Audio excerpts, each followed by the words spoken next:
Welcome back. सदर ममलिकत doctor Arif Alvi ने supreme court के जज जस्टिस मुज़ाहिर अली नकवी का इस्तीफ़ा मंजूर कर लिया गया है और वज़ीर-ए-आज़म के एडवाइस पर उनका इस्तीफ़ा मंजूर किया गया है। और ये बताएं आपको कि आइन के आर्टिकल 179 यानी 179 के तहत जो है ये इस्तीफ़ा उनका मंजूर हुआ है। इस पर हम बात करेंगे। हमारे साथ मौजूद हैं यासीन आज़ाद साहब, साबिक सदर हैं सुप्रीम कोर्ट बार और नून लीग से बड़ा गहरा ताल्लुक़ है। सर आपका बहुत शुक्रिया। और मारूफ कानूनदान भी यहाँ पाकिस्तान के। सर क्या कहेंगे जस्टिस मुज़ाहिर अली नकवी साहब के इस्तीफ़े के हवाले से, जो उन्होंने इस्तीफ़ा दिया, सुप्रीम जुडिशल काउंसिल में गो के उनके खिलाफ मुकदमा चल रहा था और जो अपने पर जो इल्ज़ामात थे उनको तो उन्होंने रद्द किया है और उसके बाद उन्होंने इस्तीफ़ा दिया है। किस तरह देख रहे हैं सर इस सारे मामले को आप? लेकिन जहाँ तक उनके खिलाफ रेफरेंस का ताल्लुक था, अगर वो उसी स्टेज पर जब ये रेफरेंस फाइल हुआ और वो प्रिज्यूम कर देते कि वो नहीं चल सकते, उस वक्त रिजाइन दे देते तो ज्यादा मुनासिब था। अब उसके बाद इन्होंने जो है ना काफी अर्से के बाद सुप्रीम कोर्ट में पिटीशन भी फाइल की और एक काफी बड़े वकील को एंगेज भी किया। उन्होंने इस बात की कोशिश की कि किसी तरह प्रोसीडिंग रूप से आए, लेकिन ऑनरेबल सुप्रीम कोर्ट ने उस प्रोसीडिंग को रोका नहीं। और जब स्टे नहीं मिला और उसी दिन चूंकि जनरल परवेज मुशर्रफ का केस भी सुप्रीम कोर्ट ने डिसाइड किया और जनरल परवेज मुशर्रफ का जो केस था जिसमें उनको गद्दारी में सजाए मौत हुई थी, उस समय एक बेंच कॉन्स्टिट्यूट की गई थी लोअर हाई कोर्ट की, और लोअर हाई कोर्ट ने हेड किया था नकवी साहब ने। और जो ट्रिब्यूनल सुप्रीम कोर्ट के आर्डर से बना था उसको उन्होंने डिक्लेयर कर दिया था कि ट्रिब्यूनल ही गलत है और जनरल परवेज मुशर्रफ की सजा को खत्म कर दिया था। तो उसके बाद जनरल परवेज मुशर्रफ ने इसके बावजूद अपील फाइल की हुई थी सुप्रीम कोर्ट में। तो जिस दिन इन्होंने पहले उसी दिन केस का फैसला आया और बाद में रिजाइन दे दिया, क्योंकि ऑनरेबल सुप्रीम कोर्ट ने लोअर हाई कोर्ट के उस फैसले को जिसमें उन्होंने ट्रिब्यूनल को गैर कानूनी डिक्लेयर कर दिया था खत्म कर दिया, उसको गलत डिक्लेयर किया और उसके बाद इनका जो मसला था इन्होंने रिजाइन भी कर दिया। रिजाइन करने का इनको ये फायदा है कि इनको फुल बेनिफिट मिलेंगे।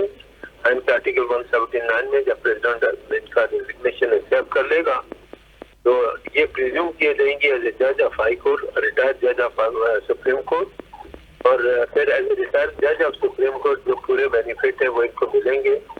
लंबी चौड़ी पेंशन भी हो जाएगी, कैश भी मिलेगा, 5 सर जज के बराबर तनख्वाह, जितनी पेंशन मिलेगी, 5 मुलाजिम ता हयात गाड़ी पेट्रोल ये सब के मुस्तहक करार पाएंगे। लेकिन मैं तो खुद हैरान यही हूँ कि ऑनरेबल सुप्रीम कोर्ट रिटायरमेंट से जितना बेनिफिट हमारे जज साहिबान को मिलता है शायद पाकिस्तान में किसी और इदारे के आदमी को मिलता हो। इवन प्रेसिडेंट और प्राइम मिनिस्टर भी अगर रिटायर होते हैं तो उनको भी इतना पैसा नहीं है।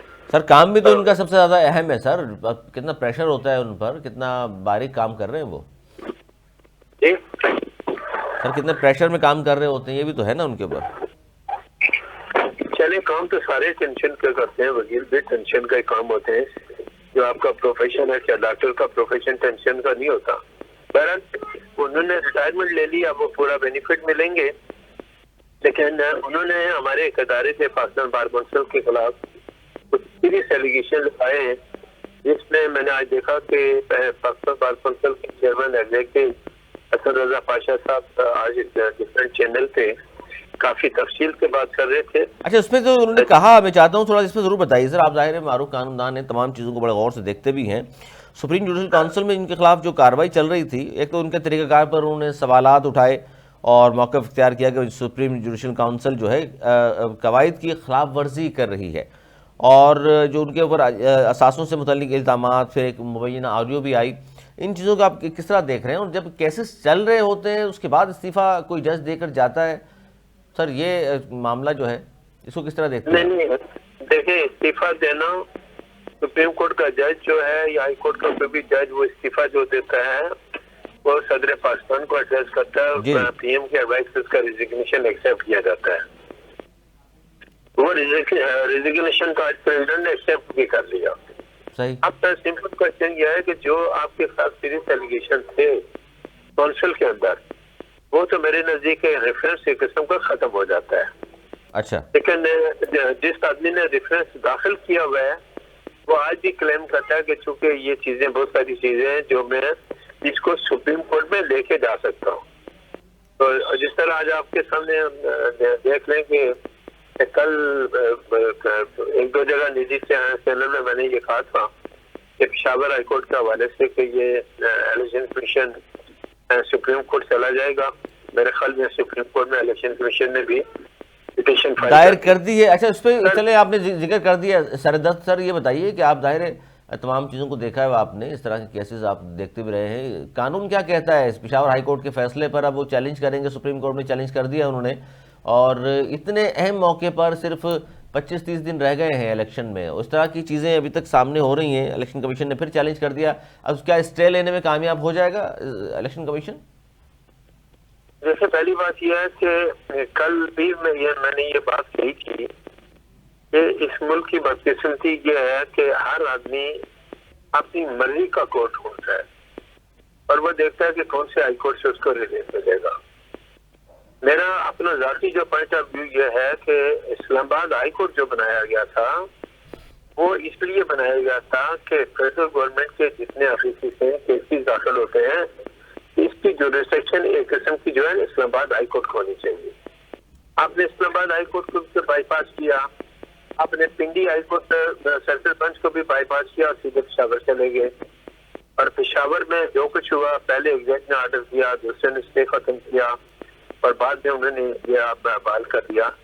इलेक्शन एक्ट के सेक्शन 215 जो है उसके अंदर इलेक्शन कमीशन ऑफ पाकिस्तान के जो इख्तियारात हैं, और चूंकि इलेक्शन कमीशन ऑफ पाकिस्तान का इदारा जो है वो एक आईनी इदारा है, उसके अपने जो इख्तियारात हैं, आप ये तो नहीं कह सकते इलेक्शन कमीशन ऑफ पाकिस्तान खाली इलेक्शन कराने के लिए है, बाकी कानून और रूल्स के मुताबिक जो उसके सर इलेक्शन भी, सर आप देखिए, आपसे मेरी पहले भी गुफ्तगू जो हुई, अब इलेक्शन कमीशन ऑफ पाकिस्तान के हवाले से तो तमाम ही जमातें कहीं ना कहीं शिकायत करती रही हैं, और पंजाब में इलेक्शन नहीं कराए, फिर वहाँ केपी में इलेक्शन नहीं हो सके, फिर जो 90 दिन में आपने खुद कहा कि भाई आइन तो ये कहता है 90 दिन में इंतखाबात करा दें, तो नवंबर में इंतखाबात हो जाने चाहिए, तो चले अब फेब में इंतखाबात हो रहे हैं, तो लेकिन ये सारी चीज़ें तो है ना इलेक्शन कमीशन ऑफ पाकिस्तान के होते हुए सब कुछ हो रहा है। देखें पहली बात यह, फिर वही बात है, हमारी पाकिस्तानी कौम कौन से इदारे के खिलाफ शिकायत नहीं लगा रही है। हम सारे शिकायत लगाने में, आप जो है ना एलिगेशन लगाने में माहिर हो गए हैं। क्या हमारी जुडिशरी के खिलाफ नहीं है? हम भी कभी कभी जुडिशरी के खिलाफ बात करते हैं, आप भी करते हैं, माजी में हमने भी बात की बिल्कुल। क्या उसके बाद जो पार्लियामेंट का इदारा है आप उसमें नुक्ताचीनी नहीं करते? क्या सियासतदानों पे जितनी नुक्ताचीनी होती है शायद ही सोसाइटी में किसी आदमी पे होती हो। इन तमाम बातों को देखें, हमें एक्चुअली एक बीमारी आ गई कि हम सीरियस किस्म के एलिगेशन लगाने के आदी हो गए। मैं जो एक्सपर्ट है, जब इलेक्शन कमीशन का हर जगह आइन के अंदर एक रोल है, फ्री एंड फेयर इलेक्शन वो कराएगा, और वो करने के बाद इलेक्शन कमीशन के हर फैसले को आप चैलेंज कर देते हैं और कोर्ट कहीं ना कहीं स्टे दे देता है, जिसकी वजह से कानूनी अदारे के मामले में रुकावट तो पैदा होती है। कभी आपने इंडिया में सुना कि इलेक्शन कमीशन ऑफ पाकिस्तान के किसी फैसले को सीधा अदालत में ले जाएंगे और फटाफट ऑर्डर होकर उसको रोक दिया जाएगा? आज इंडिया का इलेक्शन कमीशन इतना ताकतवर है कि वो इलेक्शन कराते वक्त अगर कोई आदमी जाली वोट डालता हुआ पकड़ा जाए, उसी वक्त खड़े खड़े में सजा सुनाने का भी हक है उसके पास। तो जब वहाँ का मेंबर कोई आदमी इलेक्शन में धांधली करता है तो उसको उसी वक्त सजा देने का भी हक है। इसका मतलब है आईनी इदारा है, उसको सजा देने का हक कर दिया गया है ना। हम बड़े आराम से कह देते हैं इस इलेक्शन कमीशन को बनने के बाद जो छोटे मोटे इलेक्शन हुए, बाई इलेक्शन ही हुए, इसके अलावा तो कोई इलेक्शन नहीं हुआ। तो सर 2018 का इलेक्शन भी जाहिर है, उस वक्त तो आपने भी मुख्तलिफ चैनल पे कहा था कि इलेक्शन कमीशन दुरुस्त तौर पे काम नहीं कर रहा। 18 का इलेक्शन सबके सामने है सर। इलेक्शन कमीशन अगर था और आप मुतमईन थे तो आज क्या कहते हैं आप, बहुत अच्छा काम हुआ था। नहीं, मैं इलेक्शन कमीशन को फेवर नहीं कर रहा।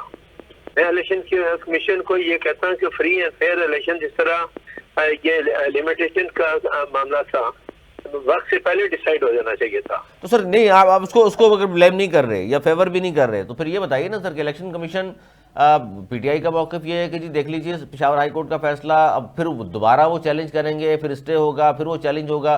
मतलब ये कोर्ट के जरिए वो कह रहे हैं जी हमें इंसाफ मिल रहा है। इलेक्शन कमीशन 22 है के इख्तियारात को अब कहते हैं कि नहीं, इसके ये इख्तियार ही नहीं बनता।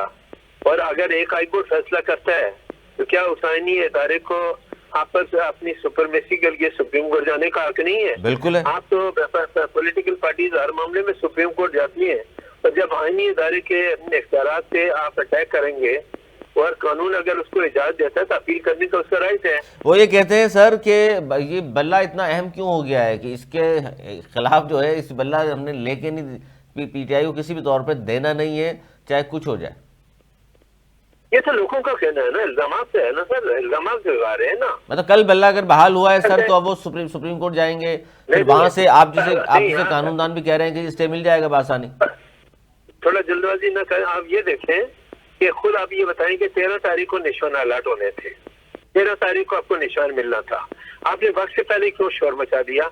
आपको ना मिलता तो तब कोर्ट में जाते ना।